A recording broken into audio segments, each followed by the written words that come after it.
personne dans le ciel, ni sur la terre, ni sous la terre, ne put ouvrir les livres ni les regarder. Je pleurais beaucoup de ce que personne ne put trouver digne d'ouvrir les livres ni de les regarder. Et l'un des meilleurs me dit, ne pleure point. Voici les lions de la tribu de Juda, les rejetons de David, a vaincu pour ouvrir les livres. Et c'est cette chose, la réponse.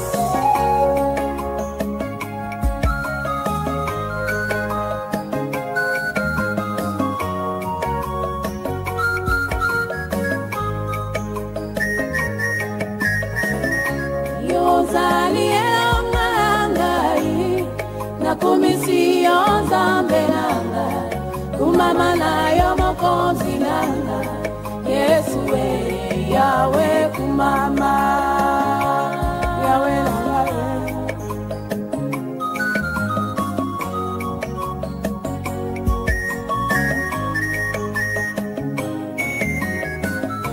yozali nanga na kumisi onzambe nanga kumama na yo mokonzi nanga Yesu we Yawe kumama Yawe nanga batu balakisaki ngai bolingo na mokili mezalaki nde yango te kasi na nzela na yo nde namoni bolingo ya solo okabaki bomonoko na nga yozali libanga na talo libanga babwakaki na batongi yango nde likonzi ya ndako Yesu we Yawe kumama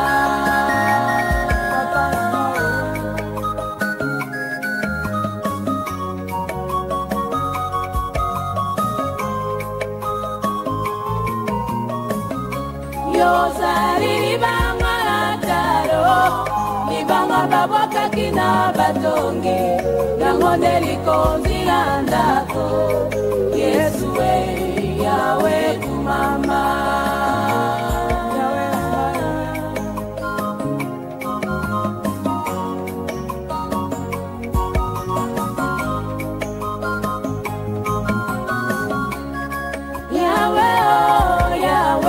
Mama, Yahweh, oh, Yahweh, Mama, Yahweh, oh, Yahweh, Mama, Yesu,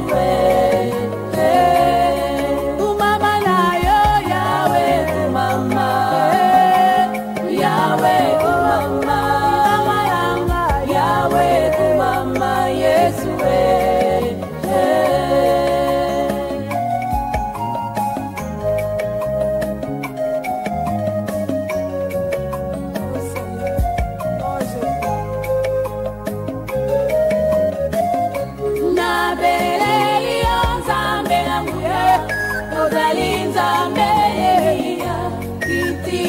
moto na yo papa bangu na basambwa Yawe kumama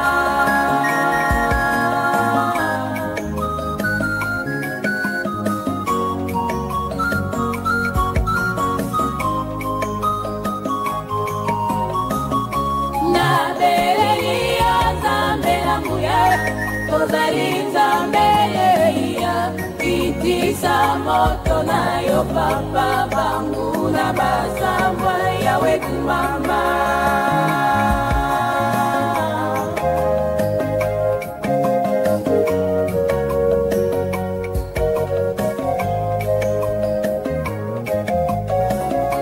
ata bapingi bacholi ata batongi baseki nalapinda ina Yesu nakoki kozonga nsima te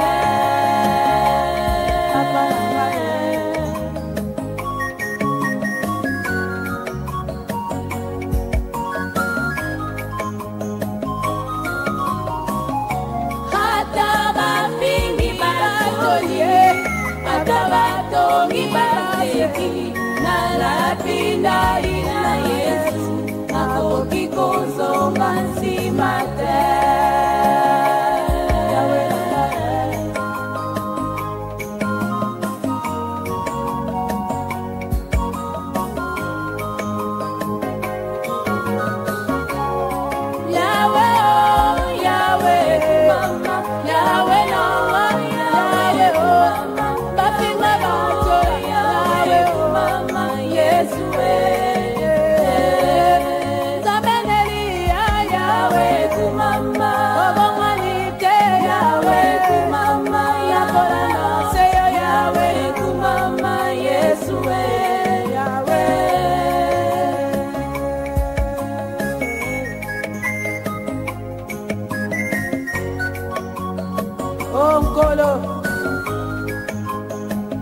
ozali nzambe na bomoi.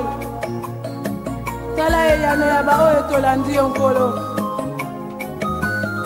Eloko moko te ekokabola biso na yo. Tika te miso na biso etombola makaka epai na yo. Yo pesi ngeya no solo yaya mokota yake epai na yo. Bongo azonga maboko pamba Yesu Yawe kumama.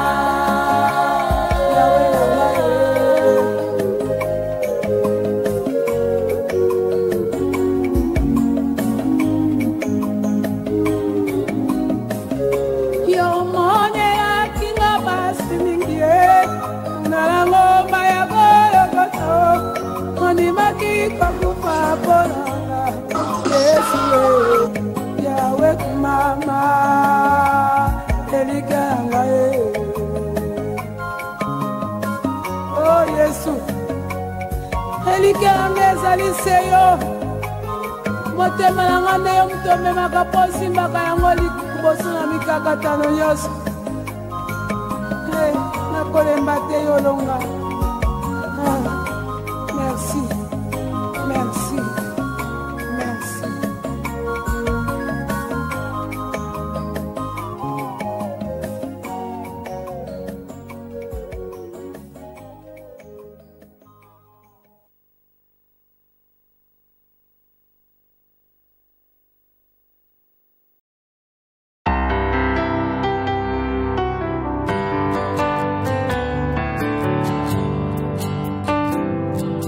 Mwokozi wetu natupa furaha duniani, atuongoza kwa neema na tushibisha. Tazama yupo pamoja nasi, maitaisha kamwe. Hallelujah, hallelujah, hallelujah, amina. Tazama yupo pamoja nasi, maitaisha kamwe. Hallelujah, hallelujah, hallelujah, amina.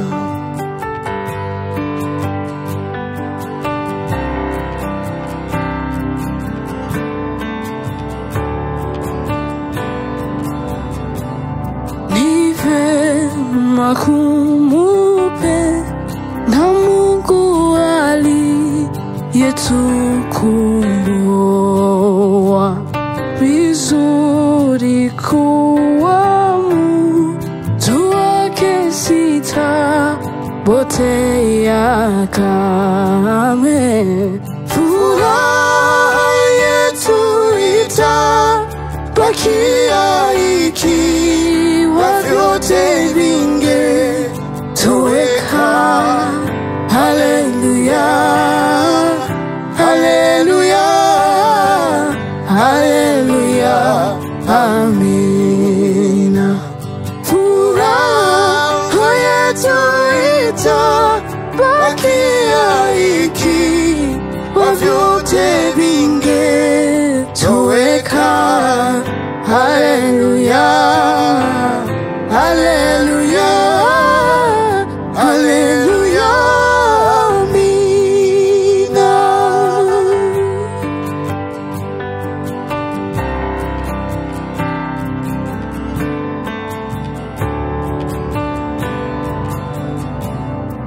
Ikiwa giza mara nyingi na jua walikifichwa, na tukijaribiwa ukutwa juani kwa muda, mbinguni hatutaona kamwe huzuni wala machozi tena.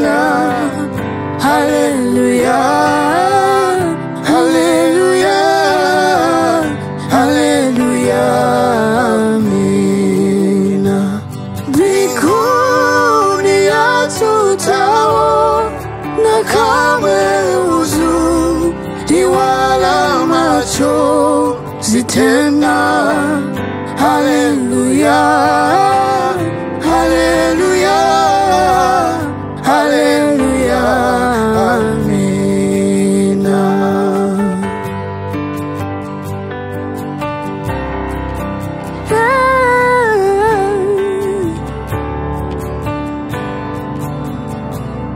Natu sisumbuki yetena chakula wala nyumba, maana vyote twavipata kwa neema yake Mungu. Njiani yote yatuongoza, chukua mizigo yetu. Hallelujah, hallelujah, hallelujah, amina. Njiani yote yatuongoza, chukua mizigo yetu. Hallelujah, hallelujah, hallelujah, amina.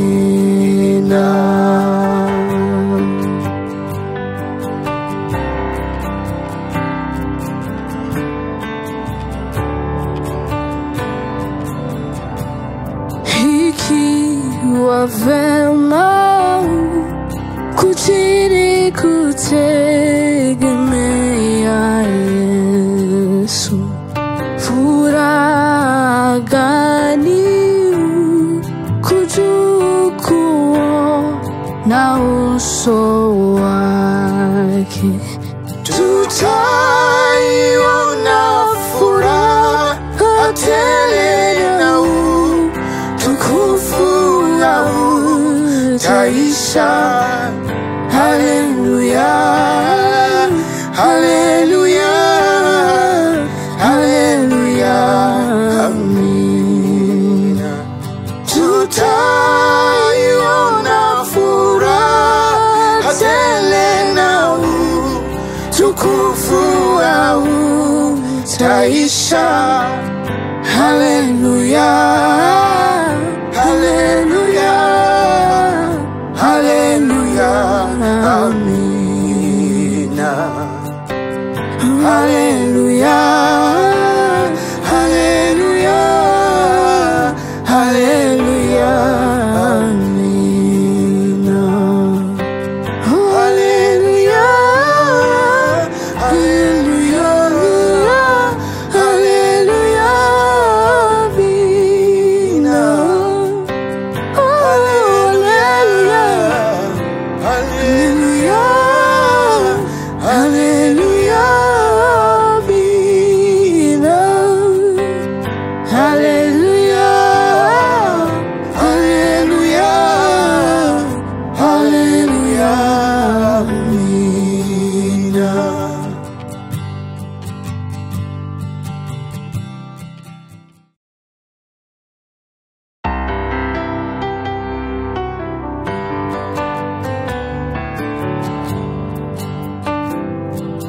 Mwokozi wetu anatupa furaha duniani,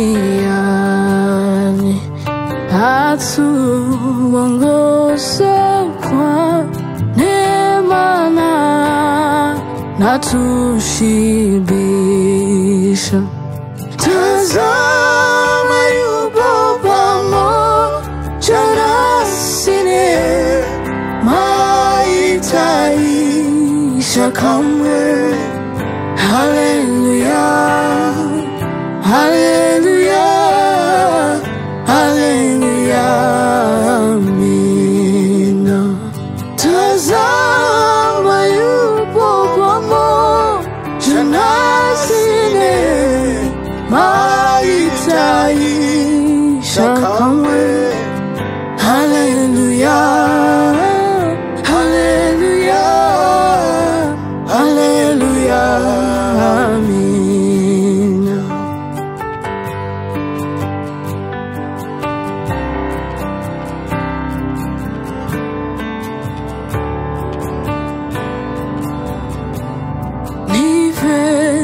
makumupe na Mungu aliyetukomboa.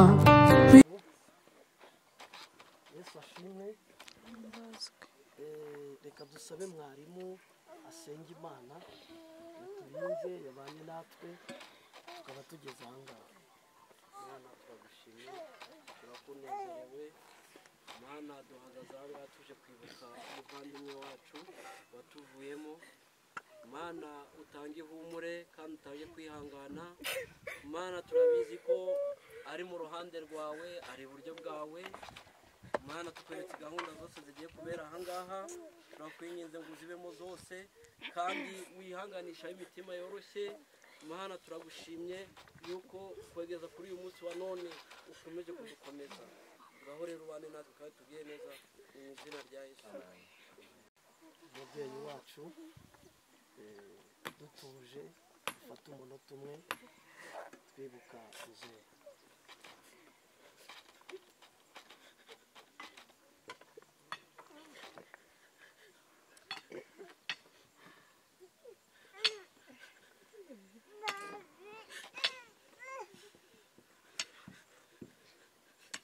Iwe Kristo yazanye umuzuko.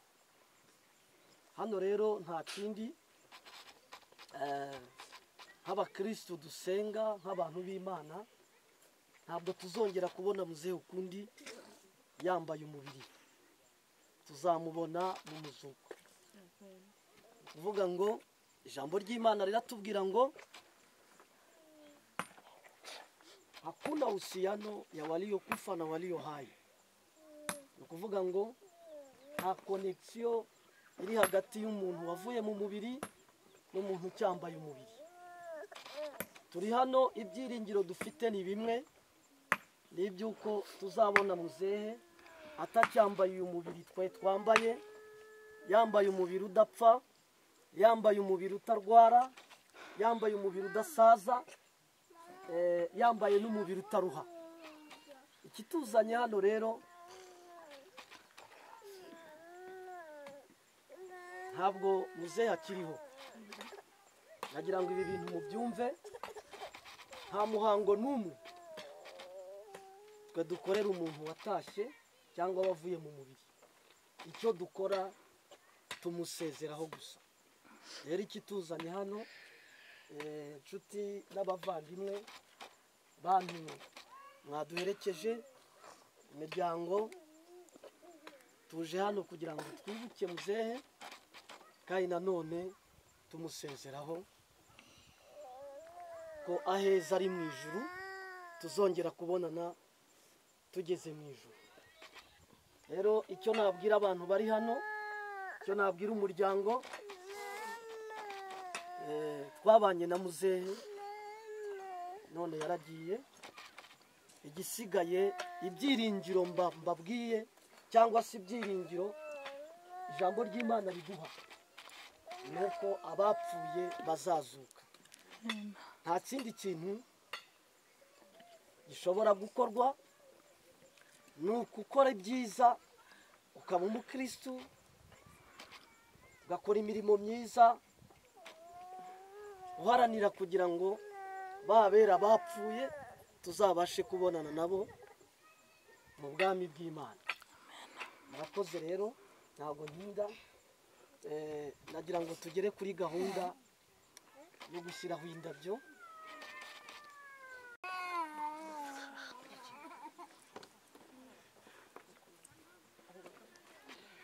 Ndetse yego murashyiraho indabyo.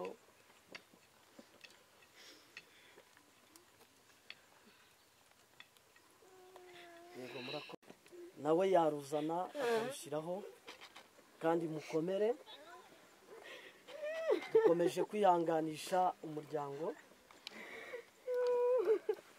dukomeje kubwira umuryango ngo mukomere kandi mwihangane.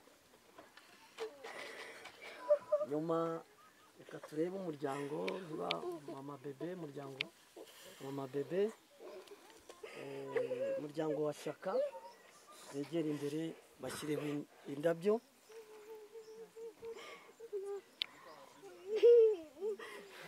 Yego, twihangane kandi dukomere.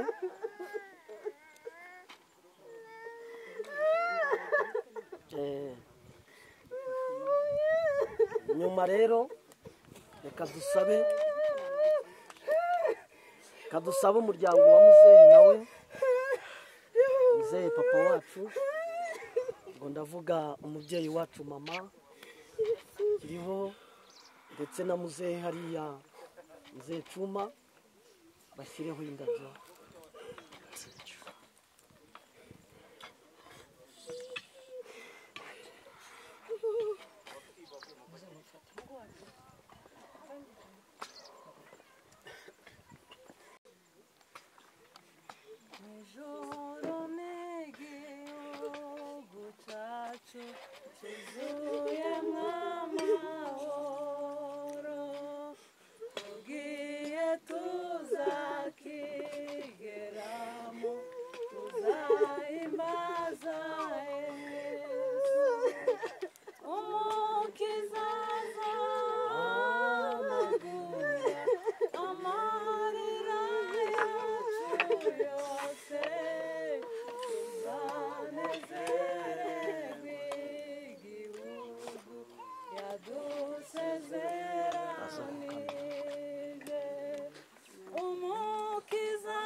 Kuvuga ngo rero muzehe aragiye, mama arasigaye. Nkuko twasomye ijambo ry'Imana, hakuna uhusiano ya waliokufa na walio hai. Sasa tunataka kuvunja hii agano yenye papa alifanya na mama. Ndio kitu yenye tunatafanya. Tugiye gukuraho isezerano mama yagiranye na papa. Barasezeranye ko bazatandukana n'urupfu, uvuga ngo nta connection nimwe, igisigaye no kuzahurira mu bwami bw'Imana. Mimi kama mtumishi wa Mungu, kwa uwezo niliopewa na Mungu, nimetangaza kwamba mama iko huru na watakuwa pamoja wakikutana katika ufalme wa mbinguni. Hakuna connection katika ulimwengu wa giza au wa kiroho kati ya papa na mama. Na mama anabaki huru mpaka vile atachukua maamuzi yake, kwa jina la Yesu. Amen. Amen. Zamura indirimbo kugira ngo dufashe amarangamutima y'abantu, dukomeze abantu. Zamura iyo ndirimbo, komeza. Yesu dufite ubutwari, dufite ubushobozi, iyo twizeye amagambo ye, kuko yayatubwiye, umukiza azahanagura amarira yacu yose, tuzanezererwe igihugu yadusezeranije. Umukiza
kunyenyesha byantumira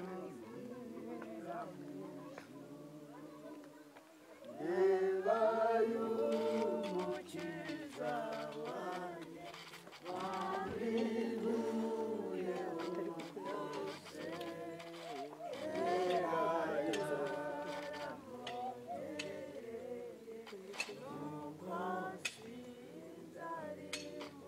Uwiteka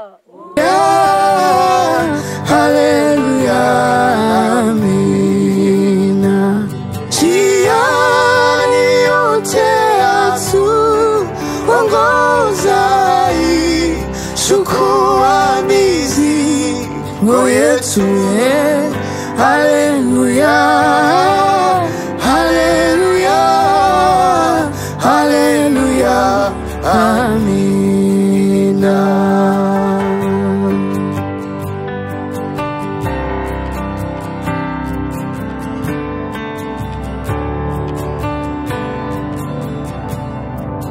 Ikiwa vema kujiri kutegemea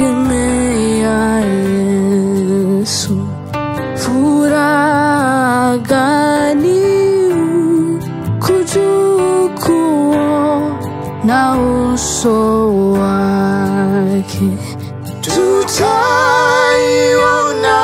furaha tele na utukufu taisha. Haleluya, haleluya, haleluya, amina. Tutaiona furaha tele na utukufu taisha. Haleluya, haleluya, haleluya, amina. Haleluya, haleluya, haleluya, amina. Haleluya, haleluya, haleluya, amina. Haleluya, haleluya, haleluya, amina. Haleluya, haleluya, haleluya, amina.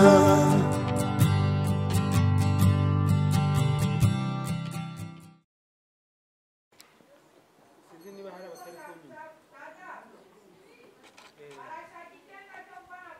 Navuze nti turabanza tugashima Imana mbere ya byose, kuko ari iduhesheje amahirwe, nubwo ku ruhande rumwe biba bitanyuze birimo n'amarira, ariko kuba abantu baba bagize umugisha wo kubona ubu buryo bwo kwibuka, kunamira no kugumanya abagezweho n'iki kibazo. Ubwo buryo ni Imana ibibutanze, icyiza cyose kiva ku Mana kuko ari ibitanga, rero turayishima ngo ihabwe icyubahiro. Ubwa kabiri turabashima mwese tubikuye ku mutima nk'umuryango wa Murinda, kuko impagarike ye uyu munsi ntitukiyifite, ariko umuryango we urahari kandi nawe ntiyazimye, aracyariho kuko dufite. Rero navuga ibyo yakavuze ahari, nkongera kuvuga iby'umuryango mugari we wakagombye kuvuga, ndetse nkongera kuvuga by'umuryango we bwite, umufasha we n'abana be bakagombye kuvuga, tubikuye ku ndiba y'umutima. Buri wese abifatanije natwe uyu munsi wo kwibuka no kunamira umuvandimwe wacu cyangwa umubyeyi wacu, turabashimye cyane. Imana ibahe umugisha. muribuka ko iminsi 40 umubyeyi wacu asinziriye, mwese abakomeje kwikorerana natwe umutwaro, kuko umubiri washengukiraga mu gituro n'imitima yanyu bakomeza gushengukana natwe. Abafite izo ndangagaciro umuntu wese ariyizi, kuko ntari Imana iri mu mutima, ariko umutima wawe urabizi. Abikoranye natwe umutwaro tubikuye ku mutima turabashimye cyane. Imana irabizi. Ntabwo tuvuga byinshi rero, gusa icyari kimpagaritse ni ukubashima cyane, ariko nanone tunababwira ko ntitubifuriza kugira ibyago, ariko turi mu isi, ibyo byose bibaho mu byiza no mu bibi. Turi kumwe namwe kuko namwe mwabari natwe, aho tuzakenerwa inkunga yacu tuzayitanga. Tubafite ku mutima nk'uko mwatushyize ku mutima, igihe cyose muzadukenera turi abanyu. Iryo ni isezerano natwe tubahaye. Tutarasoza, nanone by'umwihariko nk'umwe mu bagize umuryango wa Murinda, ndashima cyane uyu mubyeyi kuba tubafite mungana mutya. Tubikesha uburyo karemano Imana yamuhaye bwo kubana. Ndavuga ku ruhande rwanyu muri aha n'abandi batabona uyu mwanya, ariko tuzi ko uyu muryango yawushakiye inshuti, tukumva twishimye cyane, cyangwa se dusa n'abambaye twikwije kubera ko tubafite kandi tubikeshaho. Iyo ngabire y'umwihariko Imana yamuhaye tukarebesha Imana imuhe umugisha. Muri ubwo buryo rero umuryango mugari wacu utabona usanga ku bw'izindi mpamvu zatumye bataboneka aha,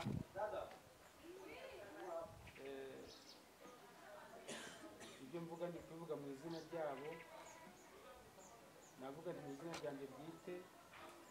Ndongera gutanga isezerano imbere yanyu, mvuga ko yakomeje kutubera umubyeyi muzima, ndetse akadukorera igikomeye cyane cyo kuturonkesha imbaga y'abantu ingana itya.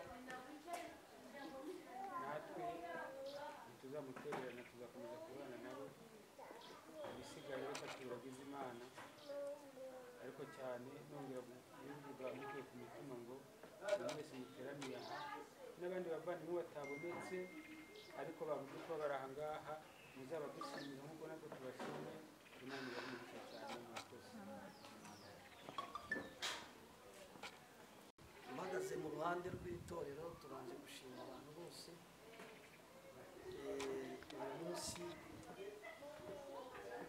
Uyu munsi dusoje igikorwa cyo guherekeza muzehe.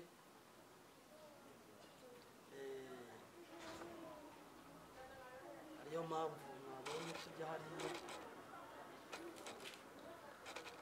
Ibisigaye ya ndirimbo bavuga ngo aheza ni mu ijuru. Ibyo nkunze kubwira abantu, cyane cyane nshingiye ku myizerere mfite, nizera ko umuntu umukiranutsi, umukozi w'Imana, iyo avuye mu mubiri, twe mu myizerere yacu aba yimutse.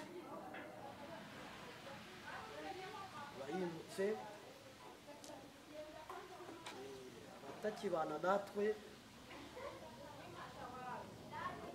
ariko mu rundi ruhande ntari nabaho, utari wabaho, wari mu bitekerezo by'Imana, ariko iyo dupfuye tujya kuba mu mugambi w'Imana. Kuko umugambi w'Imana si uko tuguma ku isi, ko hari hari abantu basoma bibiliya n'ijambo ry'Imana muri Yohana ibice 14 umurongo wa mbere kugeza ku murongo wa 6. avuga ngo Yesu abwira intumwa ngo nimuhagarike imitima yanyu mwizere Imana kandi nanjye Kristo mwizere. avuga ngo mu rugo rwa data hariyo amazu menshi, iyo aza kuba adahari simba mbibabwira, kubera ko mu rugo rwa data hariyo amazu menshi, nzagaruka mbajyane aho nzaba ndi namwe muzahaba. kenshi abantu babisanisha bakabihuza no kuza kwa Kristo cyangwa se impanda, ariko twese ntabwo tuzapfira rimwe. iyo bibaye ngombwa rero Yesu araza agatwara wa muntu aho Yesu ari, wa muntu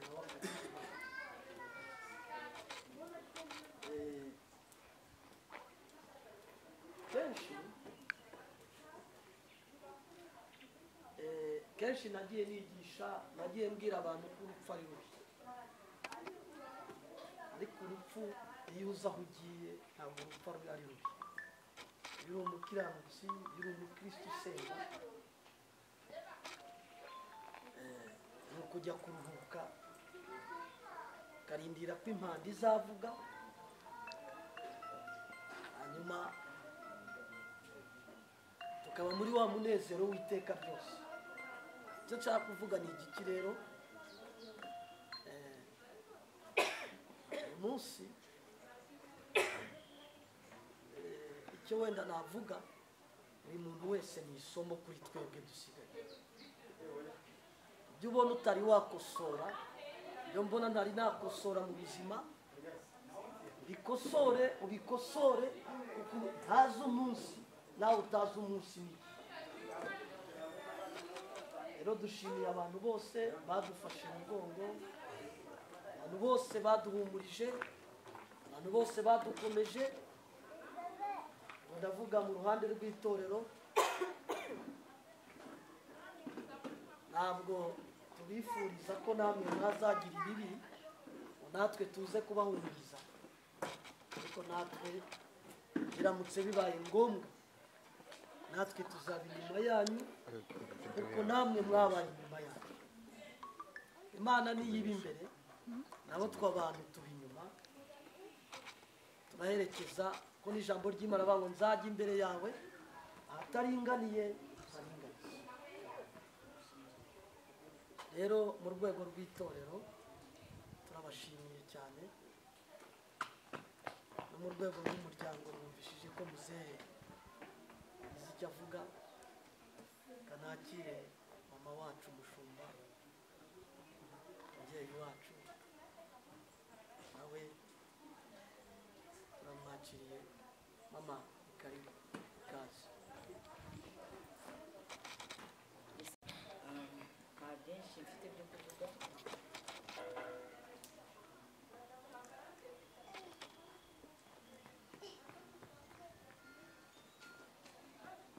kuko ibyo nabivuga muzehe arabivuze na pasiteri bivuze.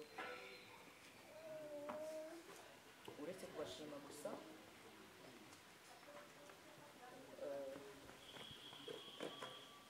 ukuntu mwabanye natwe no kwiyesikiza ku bantu wenda twari kuba benshi, ariko nanone ntabwo byashobotse ko bamwe na bamwe babimenya. abari bari i Kigali wenda bamwe bahageze, ariko nanone muri famiye hari harimo n'ubukwe, ariko by'umwihariko ndiyesikiza ku bantu abatigeze wenda kubimenya, n'abazi ko wenda ari kuwa kane w'ikindi ko twari twitombye itariki ariko by'umwihariko turabashimiye mwese Imana ibahe umugisha shimiye ize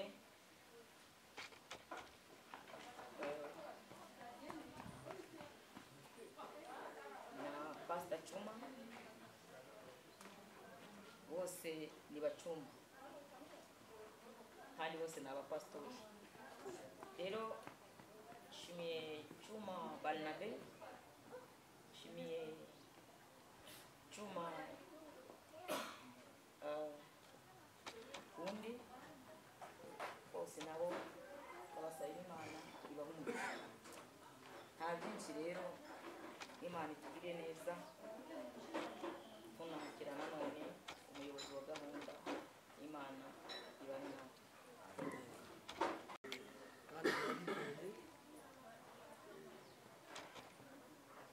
uko bimeze reka twakire abantu hariya ndabizi twagenze reka uyu mwanya tuwarire protokole adufashe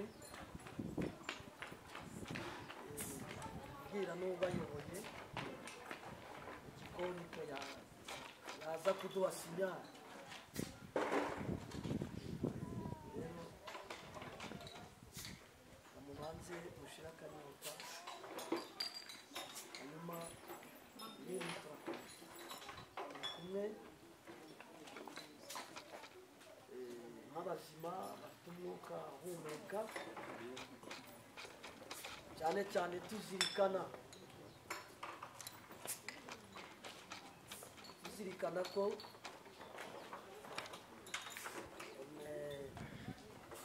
iherezo y'umubyeyi wacu atari ryo herezo ry'ubuzima bwacu twese ubuzima buracyakomeza ndetse n'undi wese uwo ari we wese wakwifuza kuza guhumuriza umuryango kuwukomeza umuryango urakinguye uwo ari we wese ushobora kumva ko yaza guhumuriza umuryango nta kibazo rwose yaza kandi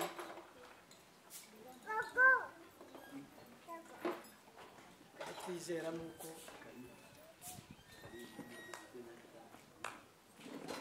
aheza ari mwiza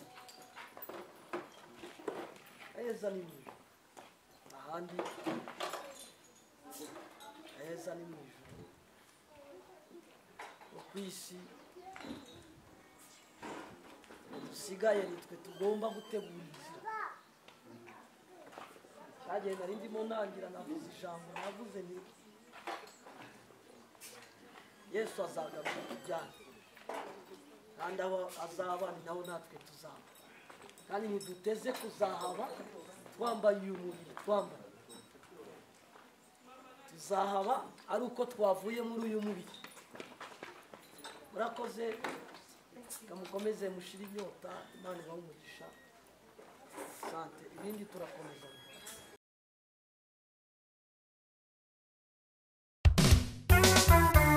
muhema kukahwere anakarani bihemu byote mutsa wota netwende sima kabafakatanyana mushambalira kimwiki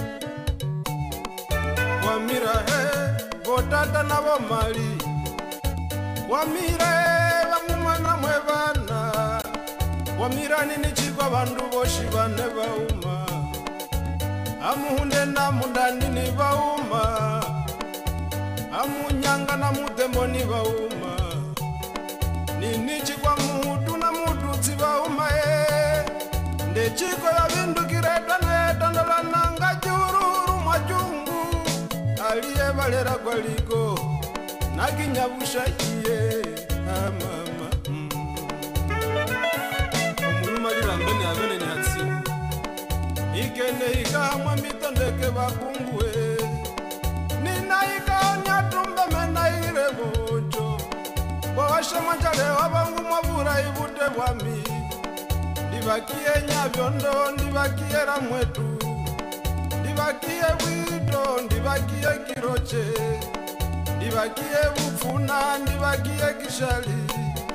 Chondere mubingiti akadareza buholo, ketwa himbera mwetu, utaka wabotata, taka wabaume, wamehindala kalyangote, wahwere buhundulwe tate, haba unda wali, haba mibekere, kwa mira mali marasi jane, kwa mira musanganya dada, kuli sikukuru ni mwawe emesheko bitwa bambango mahambu wanga bitunze yabangu mwana bake kulukwa mutanga ye niye batsina kabondolo na kisha ya nimere niye were umfa ujingu mwana kilya yabasale na bitasha kumutanga ye nibahanga betsina mushero na mundenge niye were umfa ubinanda bitalio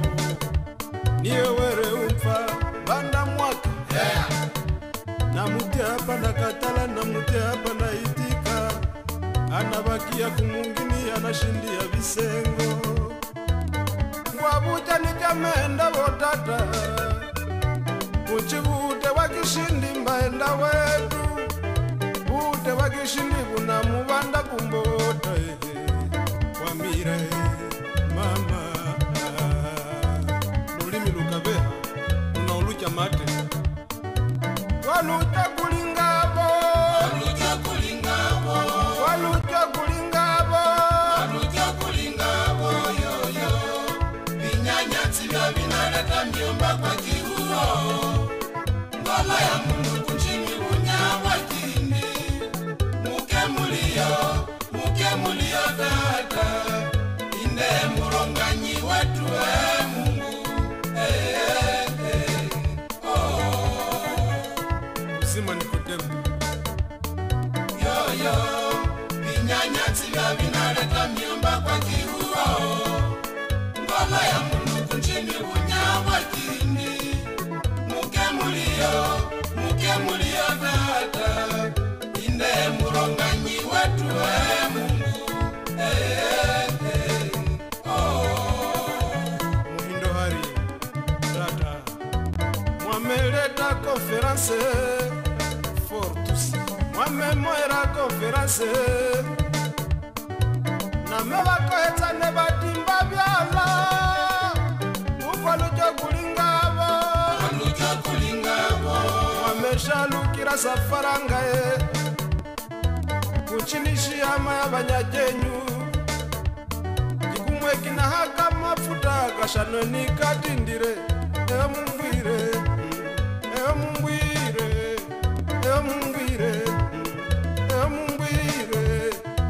mutsana we munyi wa mahiri adema itawe tema hembe na funirwa nini na botata utalira ngoye na wene kiri twamesha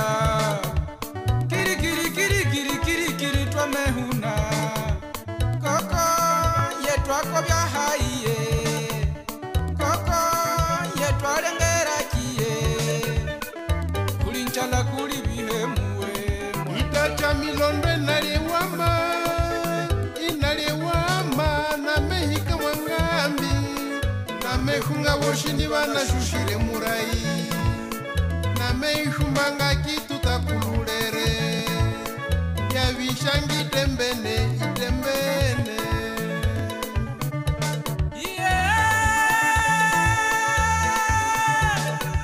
mwana wanina matale yatumire matahekwa mehekwa bate na kwa lujo kulingabo uangati mutira buholo uanga buholo mutira buma uanga buma mutira kihuo ninyokwa lubancha muwalio na fututu munalio nikwa mbuko wira utaba walumino kitundu kiota kina malabya kuuma waluja kulingabo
Wamire musanganya tata kuli mwezi kuli sikukuru ni mwawe emesheko bitwa bambango mahambu wanga bitunze yabangu mwana bake kulukwa mutanga ye niye batsina kabondolo na kisha ya nimere niye were umfa ujingu mwana kilya yabasole na bitasha kumutanga ye nibahanga betsina mushero na mundenge niye were umfa ubinanda bitalio niye were umfa banda mwaka na muti hapa na katala na muti hapa na itika anabakia kumungini anashindia visengo ngwabuja nijamenda botata uchibute wakishindi mbaenda wetu bute wakishindi buna mubanda kumbota Wamire mama nulimi lukabeha unaulucha mate walucha kulingabo walucha kulingabo walucha kulingabo walucha kulingabo yoyo binyanyatsi bya binaleta myomba kwa kihuo ngola ya mungu kunchini unyabwa kindi muke mulio dada inde muronganyi wetu mungu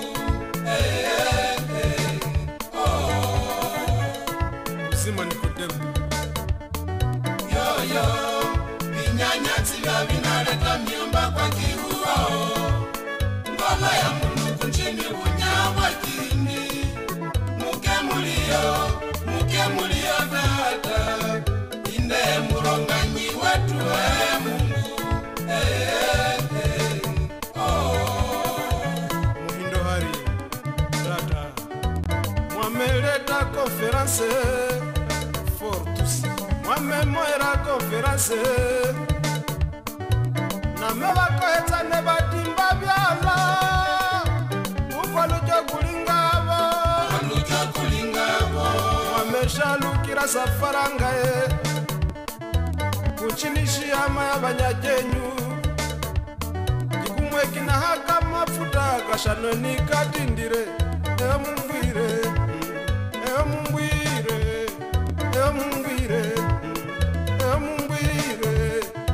mutsana we munyu wa mahiri adema itawe tema hembe na funirwa nini na botata utalira ngoye na wene kiri twamesha kiri twamehuna koko yetwako bya haiye koko yetwalengera kiye kulinchala kuli bihemuwe itacha milondo inaliwama na mehika mwangambi na mehunga woshini banashushire murai na meishumbanga kitu takululere yavishangi itembene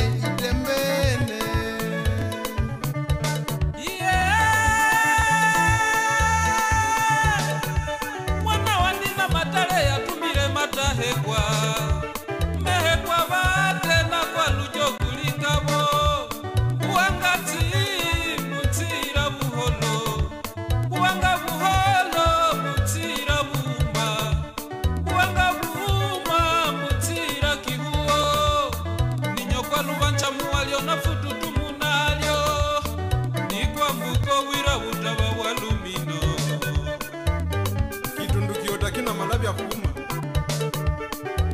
waluja kulingabo